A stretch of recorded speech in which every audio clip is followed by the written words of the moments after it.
Freight Efficiency with NACFE's Mike Roth and Friends.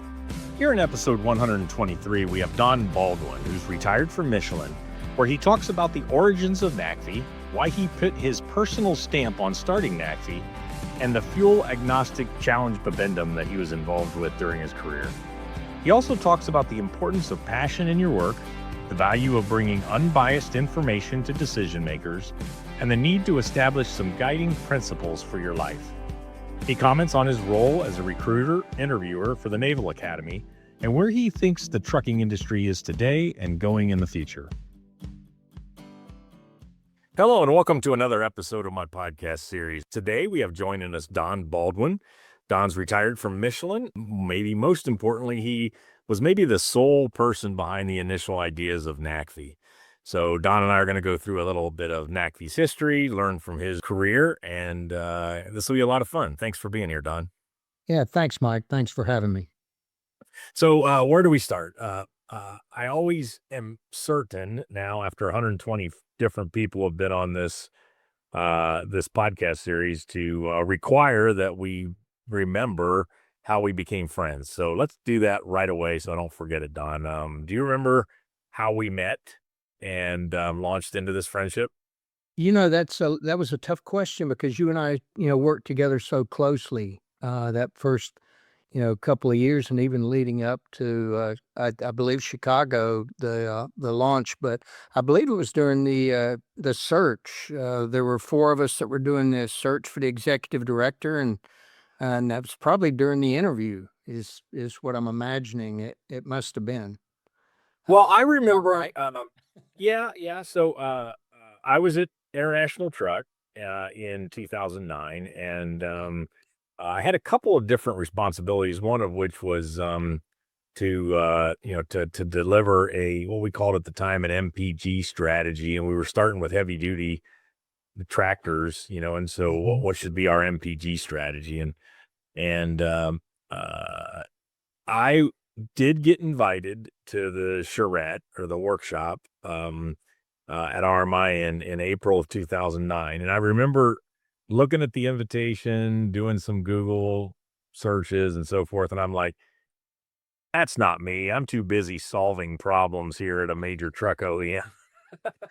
I can't waste my time going to Denver and doing that. So I did not attend. Actually, I'm not a regrets kind of guy. I don't think, I don't approach my life saying I should have done this or should have done that, but I do regret not going to that. But then right after, I remember getting a call from you, and you were very blunt. I hear you don't have a job. And I'm like, well, yeah, I don't right now, because I had left Navistar between the time of the charrette and maybe June when you called. And I remember you saying, well, we just want a couple more people to explore this thing that's a independent third party. So I think I was asked to be on like a founders committee, and you made that call to me. That's how I remember it, Don. There were three actions that came out of that charrette. Yeah. And recently I went back and looked at those three, and it's amazing how 16 years later, we are accomplishing two of those three almost to the vision. One was, the first one was basically what NACFE's done with our confidence reports and the guidance reports. And that is, offer a bit of a clearinghouse of technologies and what are the challenges and opportunities, and try to monetize that as much as we can. And then the second one I had kind of forgot about, but the second one was, demonstrate that, that these are real. And I look at like what we do with Run on Less, and we've now done 5 of them. That's right on top of that second vision objectives that the group had before NACFE even had a name. Now there's a third one that we've chose not to. I don't even remember exactly how it was worded, but 2 out of 3 ain't bad. I do want to go back into your time at Michelin and kind of get to know you a little bit more. But before we do that, think back. Why did you pour in those months around 2009 and this idea and the charrette occurring with Amory Lovins in the room at RMI? Why did you put your personal stamp on that? What were you doing at the time? Why did you think that was really important to, because it had to be extra to your day job, but take the audience back to that time, and why did that mean so much to you then? We're really going to take a walk in history here because I think where I became known to Amory and to the Rocky Mountain Institute was when I was a technical marketing director for our passenger car original equipment manufacturer division, and I was responsible for marketing advanced technologies to, and some of the vehicles are frankly rolling out today. Some of the technologies are rolling out today that we talked about 15 years ago. And but in the process of doing that, I became known to some folks, and it became clear one of the things we had a clean transportation event called Challenge Bibendum that in '01 and '03 I was responsible for the participation, if you will, the car companies and the vehicles they brought.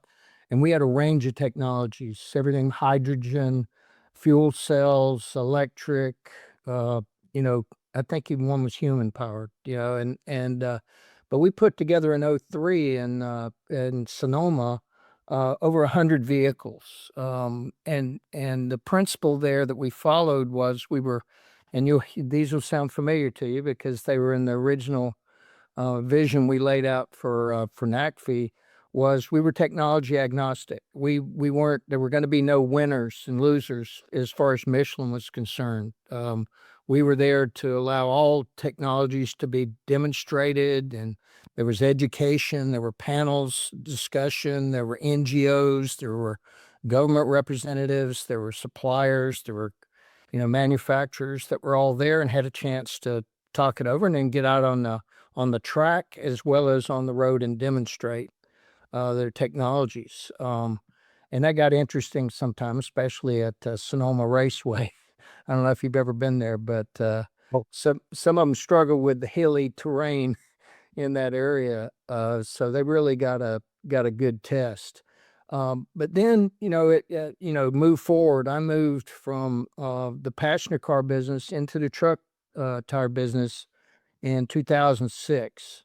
And one of the I was responsible for product marketing for all the truck tires, and but also in particular the focus was on fuel efficiency. It's one of the basic values of the Mr. Michelin, certainly in the beginning, but the company is the value for our resources, whatever they are. And Michelin will do things that will cost the company money in order to follow that vision. Well, we had a product that was replacing duals, a wide single tire, which was extraordinarily good from a standpoint of freight efficiency. It carried, allowed the vehicle to carry more load because the tires were lighter in the wheels, and it was lower rolling resistance. So I was out marketing this, but I kept running into the same issue over and over again was no matter how much data, and we were as data driven as any company, and we were just jealous that it always be supportable and accurate. And hopefully at some point we'll talk about when we use NACFE to do a road test for us, that it still wasn't always convincing. And I remember one vice president saying to me, so Don, if I bought every, low rollings or energy efficient product that you guys are trying to sell me, my trucks would be making fuel. And which was valid. If you added it all up, well, it didn't add up. It Yeah. was, it some canceled out, so we never that was became my white whale after a while was how do we find that algorithm? But anyway, but the more I worked on it, the more it became my passion, even back in the car tire business, because I could see what the future was was coming, and it was exciting. And I really didn't know. I knew infrastructure was going to be a big deal. I knew technology adoption, the early adopters versus late adopters, that kind of thing. All that the market was going to be interesting, but I don't. I just all of a sudden it hit an area that was really became important to me was Yeah. to get information out there that allows people to make good decisions. And how do you And do that? a lot of Third party, yeah, third party helping with that. So, just to put that in context, that was nearly 20 years ago now, Don. But Yeah. I went getting ready for this interview. I went back. Diesel fuel went past $3 a gallon in the fall of 2006, Yep. and then by the spring of 2008, we went past $4. And then, in 2009, about the time we were sparking and kicking off NACFE, or actually it was late 2008, diesel fuel prices went past $5 a gallon. So the background of this was kind of a oh my God, holy shit moment for trucking around, cost to operate these trucks at, 6 miles a gallon and 100,000 miles a year. It was costing 70, $80,000 to fuel one of these trucks for a year. And we had this just big moment in trucking. I mean, it had been decades, 30 years since we'd seen any kind of fuel prices above $2, let alone above $4. So I think, I've had a lot of podcast guests where we talked about, how the industry has been responding to sustainability questions and efforts. But, really the birth of NACFE had a lot to do with just, oh my God, how do we deal with the cost of the fuel? So just a point No, there. and Mike, that remains important, even though it's, the folks don't remember back the $4 and $5. They just remember what percentage of their budget, if it's a company or even as an owner operator, what percentage of their cost that is. And it's still a very, very, very significant part of their cost, if not number one, Yeah. is fuel. So and it's preaching to the choir here, I know. But it still remains important. And I do stay as close as I can. I certainly have been following your work and following NACFE. And you maybe recall you invited me back for the 10th anniversary in Atlanta. Yeah. And Wasn't that fun? I got to, yeah, it was really good. I still got my shirt, my hat, you know. But I've been, I get, we'll talk more about it later about, what all I think or how it's gone, compared to what the original vision was. But it's certainly gone in the direction that we could have only dreamed about, back in 2009. So, I appreciate that. It's been one of my career highlights. I mean, I think, Mike Roth was kind of built for this. I always in my time, 25 years at Cummins and International Truck before taking on this role. And now this is the longest role I've ever had in my career, 16 years. I at times would get frustrated with companies wanting to keep their data and information so private. I'm like, we could solve these problems if everybody shared more of what they're learning instead of kind of protecting it. And so that's been a big part of NACFE's success, is convincing people, oftentimes credited, but sometimes anonymous, giving us that information. And then it's just been and then leaning in the last 5 or 10 years on these alternatives and working on, how could battery electric trucks change freight movement and help us. I believe there's a lot of opportunity there. So it's been a lot of fun. So, well, thank you for helping find me and the opportunity. And that's really interesting. Mike, one thing I do want to say though is one of the original visions that was probably the hardest sell. I remember this is before you were in the picture, and we had put together the group that ultimately, some of which would become the board of directors.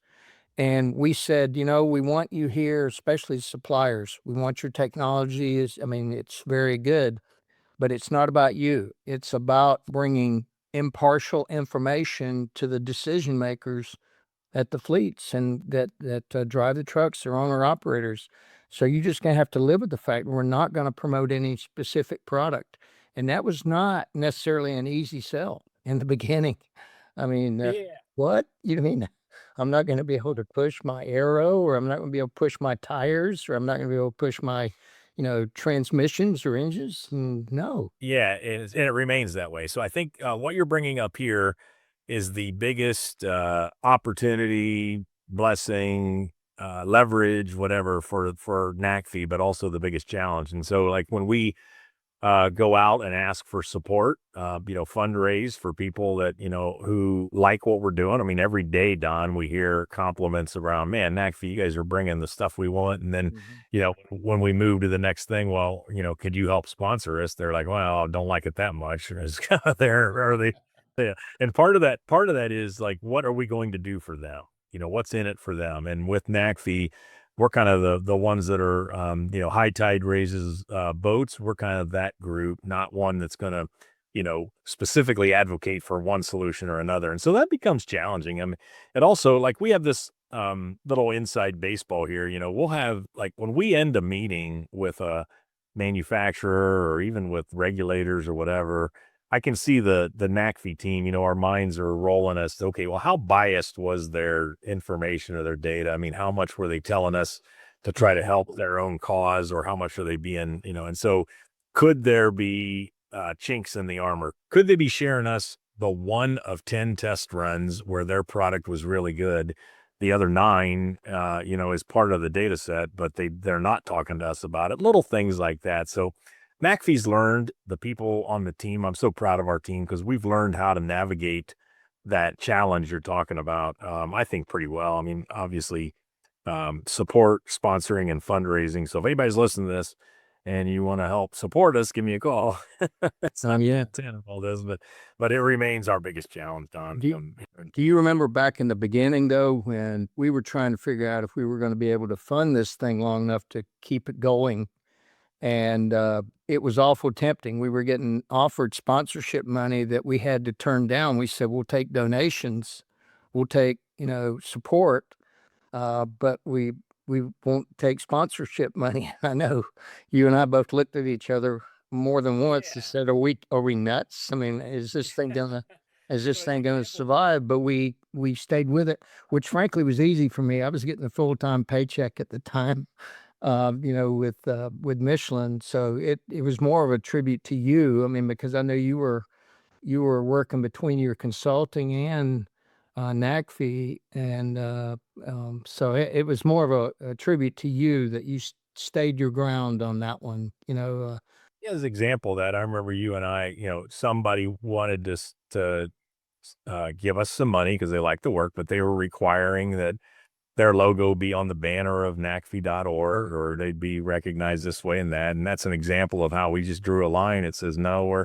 and we may even be, there's times I think that and NACFE's being too conservative there, Don, where, maybe we could lean into that, but that's a slippery slope around credibility. And we hold that. I mean, NACFE has to have that or we have nothing. So it's really important. Well, the uniqueness of NACFE is one of its strengths, and it's easy to say that, but it's hard to maintain that. Yeah. The other one I want to make a shout out, and I'm not sure where the opportunity would be, is Rocky Mountain Institute is our incubator. And I kind of do want to tell the story about, you asked me, how did I get to the charrette? I got a call from Mike Simpson in early 2009, and he said, hey, look, we're holding this charrette. And I was with a French company, and I didn't even know what that meant, so he had to explain it to me. But he said, we're holding this charrette, and we want, Michelin to participate. And he explained to me what it was about. And I said, well, great, I will. And this wasn't unusual. I said, well, great, I'll contact our research and development group and get one of our geniuses to come out and support this. And I'm paraphrasing a little bit now, but they said, no, we don't want one of the geniuses. We want you. So I went, okay, I'm not sure why, but okay. And he explained, because of the work with Challenge Bibendum and some other stuff, I guess I'd become known. But I remember that, they put together kind of the organization at that charrette, but also in Boulder, that really was a good example for us. But when they did the heavy lifting, all the details around setting up a nonprofit and everything else in the beginning, helping, get the names for the that we were going to interview, but also helping somewhat with even getting board of directors. I pulled on a lot of people that I knew from the Challenge Bibendum days, from Cascade Sierra and Cal Start, and of course a couple of our customers, Bruce Stockton, who originally was with Consolidated Freightways and then went to Conway. So Rocky Mountain Institute was just, they can't get enough credit for Yeah. helping get this going. Now, after that, though, I think most people told me, hey, if it lasts 3 years, that'll be great, for a nonprofit. The difference in that and now is been you. And I did want to say that again. I said that at the 10th, and I know you got mad at me, but it really has been true. This thing, even no matter how good it is, it couldn't have survived this long without the energy and passion you've put into it. Yeah, I appreciate that, Don. And, we're starting to do the initial looks. I mean, I'm not scaring any audience here, but we're doing the initial looks at what a succession would look like. And that is a very challenging thought. I mean, just like you have startup companies, Elon Musk is in the news all the time. You've got a founder of something, and by no means am I comparing myself to him, probably for multiple reasons. But, the founder of something can get really challenging to replace them. And I've been thinking about that, and we're starting to think about that, 3, 4, 5 more years down the road. So, but thanks for that. Well, let me know. I'll get involved again. I did pretty good the last time with choosing. I got. Yeah. Hey, I want to ask you one thing that's impressed me. You've been now retired maybe 10 years, and thank you for your Navy service. And I know that you continue to be involved in the Navy. You've got Yellowstone that you've worked with in the past, and so forth. Your wife and I are, I think, Georgia football fans. I mean, and RVing. So you've had tell us about the last 10 years, and could you give a little advice? There's a lot of us that are trying to balance retirement from, full-time hard charging jobs and wanting to continue to be involved in the industry that we gave back, giving back to the industry, but also other parts. So how do you balance retirement and all the things what's on your list of things that you want to do as you move along? I mean, you have to be driven by passion, and not necessarily. I'm fortunate enough that I don't have to. I'm not looking for a meal every day like a lot of people. So I've never been driven that much by, how much money it's going to bring in. But I think you have to be passionate about whatever it is you choose to do. And, but also you got to have some guiding principles that you stick to and that you won't give up when you're in the middle of it. What is it? Expediency is the devil sometimes that gets in the way of principle. So one of my jobs is I'm a blue and gold officer for the Naval Academy. I'm kind of a recruiter slash, interviewer of candidates for the Naval Academy. So I talk to a lot of young kids, and I get asked a question similar to what you just asked me. And I just told them if it's not something you're not passionate about, it doesn't matter how much the people around you think you should be doing it. You have to want to do it, and because it's not always going to be great. So a balance is something I've always struggled with, I admit, and we'll talk more about that after this interview. But I would say that I've tried to follow that path. I've had some great people around me. I've met great people like yourself that I admire, and that I actually pay attention to how you've managed what you've done and the challenges that you've been through, and that helps to know people that you can use as examples. So I'm Yeah. not sure there's any real formula in there, but that's kind of the way I think about things. Much of my day is around, hey, this is hard work. We're trying to decarbonize trucking, or we're trying to do this and that more efficient and so forth. Regulatory pieces come into it, economics, all that.